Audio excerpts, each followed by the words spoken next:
दुनिया में कई रीजन्स ऐसे हैं जहां बॉर्डर सिचुएशन अजीब है। जैसे ऐसा क्यों है कि यूरोपियन यूनियन की सिटीज और टेरिटरीज अफ्रीका में है। ऐसा क्यों है कि फ्रांस अपनी सबसे लंबी बॉर्डर ब्राजील से शेयर करता है। ये सभी बातें अजीब लगती हैं, राइट? पर एक ऐसी बॉर्डर सिचुएशन है जो इनमें सबसे विचित्र है, और आप कितनी बार भी इस बॉर्डर को समझ लें, इसका कोई लॉजिकल सेंस नहीं बनता। यह है इंडो बांग्लादेश बॉर्डर। आपके मन में कभी ये सवाल आया है कि इंडिया अपनी इंटरनेशनल बॉर्डर्स को कैसे मैनेज करता है? हम यदि वेस्टर्न साइड से शुरू करें तो इंडो पाक बॉर्डर से इंडो चाइना बॉर्डर होते हुए Indo Nepal, Indo Bhutan, Indo Myanmar और इंडो बांग्लादेश बॉर्डर्स हैं, जहां इंडिया को ट्रेड और स्मूथ फ्लो मेंटेन करना पड़ता है। दोस्तों, ये इतना आसान नहीं है। प्री इंडिपेंडेंस इंडिया, पाकिस्तान और बांग्लादेश कलेक्टिवली इंडिया कहलाते थे, लेकिन रेड क्लिफ लाइन के खींचे जाने के बाद से इंडिया 3 टुकड़ों में बांटा गया। 1947 के बाद इंडिया से अलग होकर वेस्ट पाकिस्तान और ईस्ट पाकिस्तान बनाया गया था। इसका फर्दर नॉमेनक्लेचर 1971 इंडो पाक वॉर के बाद हुआ, जब ईस्ट पाकिस्तान ने वेस्ट पाकिस्तान से अलग होने की अपनी लड़ाई को इंडिया इंटरवेंशन के साथ पूरा किया। बांग्लादेश एक अलग देश बना जो पहले ईस्ट पाकिस्तान कहलाता था। पार्टीशन दोस्तों लोकल सिटीजन्स और कॉमन सिटीजन के लिए रूटीन प्रॉब्लम्स खड़ी कर देता है। यूं तो लोकल सिटीजन्स 1947 के बाद से ही विभाजित हो चुके थे, पर 1971 के बाद नया देश बनने के बाद बंगाली ओरिजिन के लोग जो अपनी एंसेस्ट्री, क्विजीन, रहन सहन और ज्योग्राफी शेयर करते थे, अब भी दो अलग अलग देशों के ही लोग थे। इन इश्यूज के कारण इंडो बांग्लादेश बॉर्डर हिस्टोरिकली सबसे कॉम्प्लिकेटेड बॉर्डर्स में से एक बन जाता है। हमें आज इंडो बांग्लादेश बॉर्डर सिचुएशन और डिमार्केशन से लेकर इनक्लेव एक्सचेंज समझना है, तो पहले एक बार 1971 वॉर और बांग्लादेश का जन्म डीपली डिस्कस करना बहुत जरूरी है। दोस्तों, 1971 वॉर की कहानी इंडो पाक पार्टीशन से सीधी जुड़ी हुई है, क्योंकि बांग्लादेश का पाकिस्तान से सेपरेशन का स्टेज 1947 के बाद से ही सेट होने लगा था।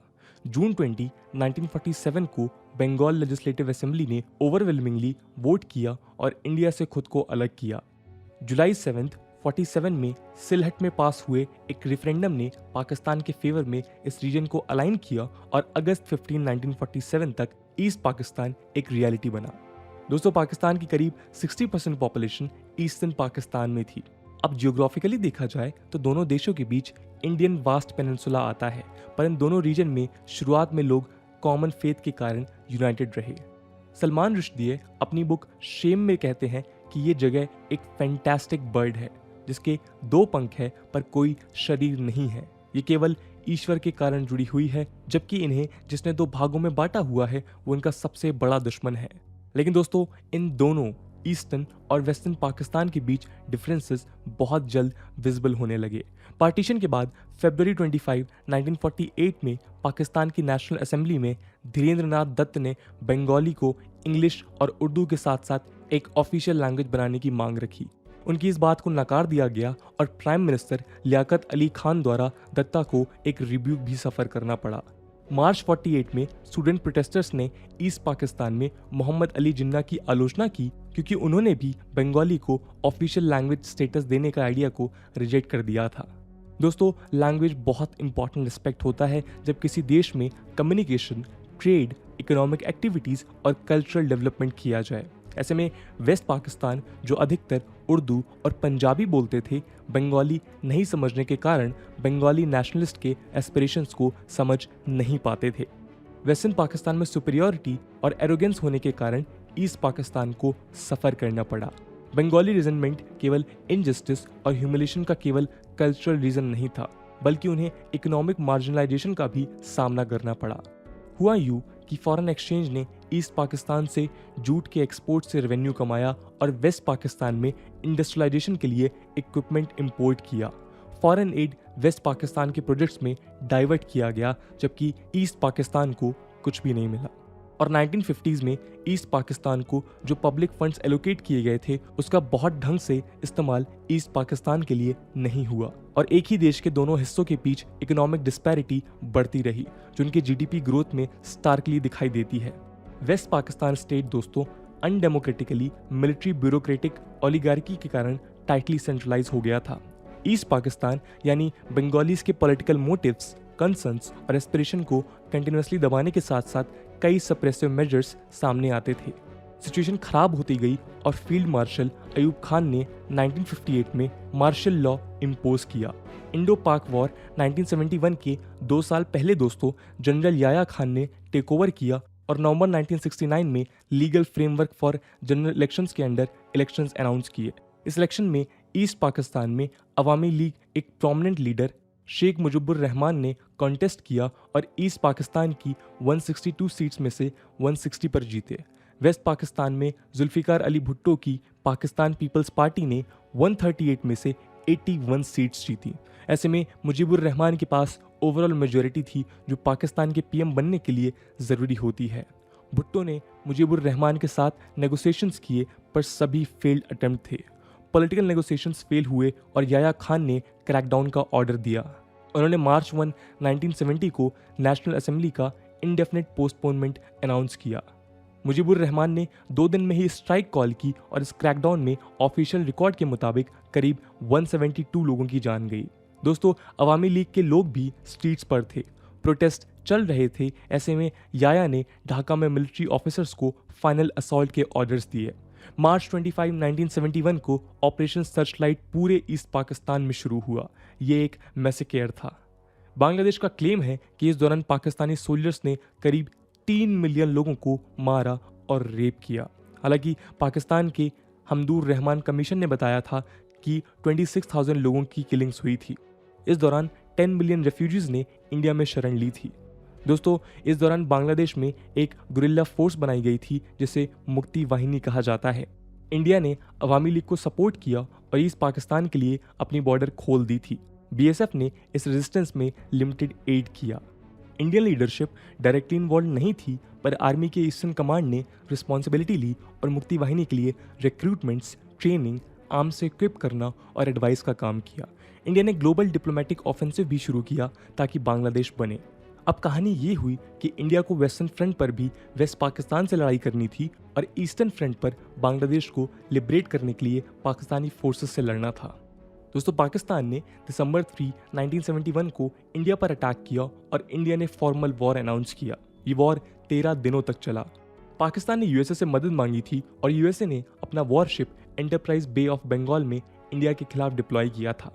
ये वॉरशिप न्यूक्लियर कैपेबल था और उस दौरान दुनिया का सबसे स्ट्रॉन्ग फ्लीट था। इस प्रॉब्लम को सॉल्व करने के लिए एक ट्रीटी काम आई जो रशिया और इंडिया ने 1971 अगस्त में साइन की थी। इस ट्रीटी के अनुसार दोनों देश एक दूसरे के किसी भी इंटरनल कॉन्फ्लिक्ट में फंसने पर मदद करने को एग्री हुए थे। यूएस के वॉरशिप एंटरप्राइज जिसे 7th फ्लीट कहते हैं को काउंटर करने के लिए रशिया ने अपना बेड़ा भेजा। हालांकि एस्केलेशन नहीं हुआ और लड़ाई इंडिया ने जीती। मार्च 26, 1971 को बांग्लादेश ऑफिशियली एक नया देश बना। दोस्तों देश तो बन गया पर इंडिया के कई इलाके इस देश के अंदर फंस गए और बांग्लादेश के कई इलाके इंडिया के अंदर फंस गए। इन्हें इनक्लेव्स कहा जाता है। इंडिया की बांग्लादेश के साथ आज भी एक वियर्ड बॉर्डर है पर ये 6 साल पहले 2051 तक और ज़्यादा अजीब थी। नदन बांग्लादेश की इंडिया के साथ बॉर्डर देखें तो नज़र आता है कि ये बॉर्डर कितनी विचित्र है। इस रीजन में कई इनक्लेव्स हैं। इनक्लेव्स का मतलब है किसी देश के अंदर दूसरे देश का एक छोटा इलाका फंस जाना। हालांकि किसी देश के अंदर दूसरे देश के अंदर पहले देश का फंसना काउंटर एनक्लेव कहलाता है। काउंटर एनक्लेव का अगर एग्जाम्पल देखें तो नहावा है। दोस्तों नहावा एक यूएई विलेज है जो कम्प्लीटली ओमानी टेरिटरी से सराउंडेड है और ये Omani territory again completely UAE के अंडर मौजूद है। ये फेयरली सिंपल है लेकिन इंडिया और बांग्लादेश में ऐसे दर्जनों काउंटर एनक्लेव्स मौजूद हैं। बांग्लादेश में 102 इंडियन टेरिटरीज यानी एनक्लेव्स थे जिनमें से 21 काउंटर एनक्लेव्स हैं। इस तरह इंडिया में 71 बांग्लादेशी एनक्लेव्स मौजूद थे जिनमें से 3 इंडियन काउंटर एनक्लेव्स शामिल थे। ये सभी एनक्लेव्स टेरिटोरियल आइलैंड्स होते हैं।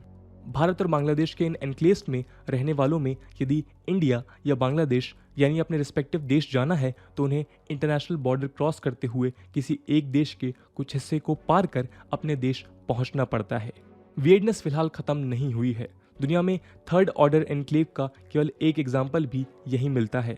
भारत का एक छोटा सा फार्मलैंड है जो पूरी तरह से बांग्लादेश की जमीन से घिरा हुआ है जो फर्दर इंडियन लैंड मास में है एंड देन वो हिस्सा फर्दर बांग्लादेश में ही है। ऐसे में यदि स्ट्रेट लाइन में कुछ 100 मीटर्स ही सीधा चलते हैं तो पहले बांग्लादेश, फिर इंडिया, फिर बांग्लादेश, फिर इंडिया होते हुए बांग्लादेश में पहुंचेंगे। डेली लाइफ में स्कूल से लेकर बिजनेसेस, फार्मिंग, ट्रेड एक्सेट्रा पर इससे डीप इम्पैक्ट होता है। पार्टीशन प्लान जब ग्राउंड रियलिटी बना, उसके पीछे duly constituted Bengal boundary commission का हाथ था। इस कमीशन के चेयरपर्सन द साइरल रेडक्लिफ, जिन्हें mister justice Bijan Kumar Mukherjee, mister justice C C Biswas, mister justice Abu Saleh Mohammad Akram और मिस्टर जस्टिस ऐसे रहमान यानी 2 हिंदूज और 2 मुस्लिम्स ने असिस्ट किया था। उन्हें 5 वीक्स में किसी बॉर्डर सॉल्यूशन के साथ आने को कहा गया था। ये कमीशन जून 30, 1947 में कंस्टिट्यूट की गई, जो इंडियन इंडिपेंडेंस एक्ट 1947 के सेक्शन 3 के अंडर थी। इसका काम था कि बाउंड्री डिमार्केशन पर एक रिपोर्ट तैयार करें और अगस्त 15, 1947 यानी इंडिपेंडेंस डे के पहले गवर्नर जनरल को सबमिट करें। उनकी रिपोर्ट में साइरल रेडक्लिफ ने कहा कि ये प्रोविंस बहुत कम सेटिस्फैक्ट्री नेचुरल बाउंड्रीज ऑफर करती है। वो कहते हैं कि इनका डेवलपमेंट उस डिवीजन के आइडिया से वेल अकॉर्डेड नहीं है, क्योंकि मुस्लिम के कंटिन्यूस मेजोरिटी एरियाज और नॉन मुस्लिम मेजोरिटीज यहाँ रहती हैं। अपनी report governor general of India को सबमिट करते वक्त रेडक्लिफ कुछ सवालों के जवाब ढूंढना चाहते थे, जैसे कलकत्ता और उसकी नदियाँ, गंगास, पद्मा, मधुमती रिवर्स के वाटर्स पर क्लेम, खुलना और जेसोर, मालदा और दिनाजपुर, दार्जिलिंग और जलपाईगुड़ी और चिटागोंग हिल ट्रैक्ट्स यानी CHT। CHT उस वक्त केवल 3% मुस्लिम पॉपुलेशन वाला इलाका था और यहाँ के नॉन मुस्लिम्स ईस्ट पाकिस्तान अब बांग्लादेश में ही जाना चाहते थे। हालांकि फिर भी अगस्त 12, 1947 को रिपोर्ट गवर्नर जनरल के सामने सबमिट हुई और बाउंड्री बना दी गई। ईस्ट और वेस्ट पाकिस्तान बना, पर इश्यूज रिजॉल्व नहीं हुए थे। बॉर्डर डिमार्केशन में एक गहरी समस्या आई एनक्लेव्स की, जिसके बारे में रेडक्लिफ ने भी चिंता जाहिर की थी। क्योंकि बांग्लादेशी एनक्लेव्स और इंडियन एनक्लेव्स मोस्टली बॉर्डर पर थे, तो आउटसाइडर्स को रियलाइज नहीं होता था कि वह एग्जिस्ट करते हैं या नहीं। लेकिन फैक्ट तो फैक्ट था, जो लोग इंडियन एनक्लेव्स में थे वो इंडियन सिटीजन्स थे और बांग्लादेश एनक्लेव्स वाले बांग्लादेशी। दोस्तों, ये अजीब था कि ऐसी पॉपुलेशन एब्जेक्ट पॉवर्टी और लैक ऑफ सिविक एमिनिटीज में रहती आई है। ये एनक्लेव्स इफेक्टिवली स्टेटलेस हैं, क्योंकि दोनों देश इन पर कोई स्टेप्स नहीं लेते हैं। कुछ ऐसे सोल्यूशन लेने की कोशिशें की गई थी जिसके चलते एनक्लेव्स एक्सचेंज होना था, ताकि लोकल्स की लाइफ में बदलाव आ सके। 1949 में ही डिस्प्यूट्स देखने के बाद the Indo Pakistan boundary disputes tribunal बनाया गया, जिसे उस वक्त के the supreme court of Sweden के जज ऑनरेबल एल्गॉट बैग ने हेड किया था। इसे बैग अवार्ड के नाम से जाना जाता है। हालांकि इससे कुछ खास डिफरेंस पैदा नहीं हुआ और 1958 में प्राइम मिनिस्टर ऑफ पाकिस्तान और Indian prime minister Pandit Jawaharlal Nehru ने न्यू दिल्ली में मीटिंग की। दोनों मिनिस्टर्स ने इंडो पाकिस्तान और बांग्लादेश के बॉर्डर प्रॉब्लम्स को डिस्कस किया, ताकि टेंशन कम हो और पीसफुल कंडीशन एस्टैब्लिश हो। इसी दौरान सितंबर 10, 1958 को the Nehru Noon agreement on India east Pakistan border sign किया गया। इस एग्रीमेंट ने बैग अवार्ड के साथ साथ 24 Parganas Khulna and 24 Parganas Jessore boundary, Bholaganj, Piyain and Surma rivers, Feni river and Cooch Behar enclaves को कवर किया था। 1971 में ऑल टुगेदर एक नई सिचुएशन पैदा हो गई, क्योंकि ईस्ट पाकिस्तान एक नया देश बन गया। बॉर्डर डिस्प्यूट्स को फ्रेश लुक देने की जरूरत पड़ी और प्राइम मिनिस्टर इंदिरा गांधी ने शेख मुजीबुर रहमान के साथ Indo Bangladesh agreement of 1974 sign किया। इस एग्रीमेंट ने डिटेल में एनक्लेव्स और अनडिमार्केटेड बाउंड्रीज के साथ मोडालिटीज से डील करना लिस्टेड था। एग्रीमेंट में इंडिया को सदर्न बेरूबारी और एडजेसेंट मुस्लिम एनक्लेव्स रिटेन करना अलाउ हुआ और बांग्लादेश के पास दहाग्राम और अंगार पोता एनक्लेव्स का 80% कंट्रोल रह गया। सिंस ये दोनों एनक्लेव्स बांग्लादेश मेनलैंड को टच नहीं करते थे, इंडिया ने लीज इन परपेचुइटी बांग्लादेश को ऑफर की, जिसमें 3 बीघा जमीन दी गई, जिसके कारण एनक्लेव्स बॉर्डर के पनबारी मौजा से कनेक्ट हुए। 3 बीघा का कॉन्सेप्ट दोस्तों 1982 में पहली बार आया था, जब दहाग्राम और अंगर पोता ऑफ कोच बिहार को बांग्लादेश से कनेक्ट करने के लिए केवल दिन में ही इंडिया ने बांग्लादेश को 3 बीघा जमीन लीज पर दी।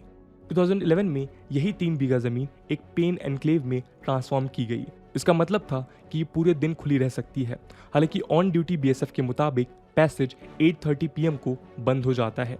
दोस्तों इंटरेस्टिंगली 1974 का जो इंडिया बांग्लादेश एग्रीमेंट दोनों देशों की गवर्नमेंट्स द्वारा रेटिफाई होना था, बांग्लादेश ने तो इसे नवंबर 1974 में ही रेटिफाई कर दिया था, पर इंडिया ने करीब 40 साल इसका रेटिफिकेशन नहीं किया। इसलिए नहीं किया था क्योंकि इंडिया को ज़मीन का ज़्यादा लॉस हो रहा था, करीब 40 स्क्वायर किलोमीटर का लॉस। लेकिन इंडिया ने दोस्तों 2015 में इन एग्रीमेंट्स को रेटिफाई किया और एनक्लेव एक्सचेंज कंप्लीट हुआ। दोस्तों जून 6, 2015 को लैंड बॉर्डर एग्रीमेंट यानी एलबीए साइन हुआ, जो बांग्लादेश और इंडिया के लिए हिस्टोरिकली इंपॉर्टेंट है। इस एग्रीमेंट ने 40 साल पुराने इंडो बांग्लादेश एग्रीमेंट को रेटिफाई किया और 111 एनक्लेव्स का ट्रांसफर फैसिलिटेट किया। ये एनक्लेव्स यानी 17,160 एकर्स इंडिया से बांग्लादेश में शामिल हो गए। कन्वर्सली इंडिया को 51 एनक्लेव्स मिले, जिसे इंडिया में 7,110 एकर्स ऐड हुए।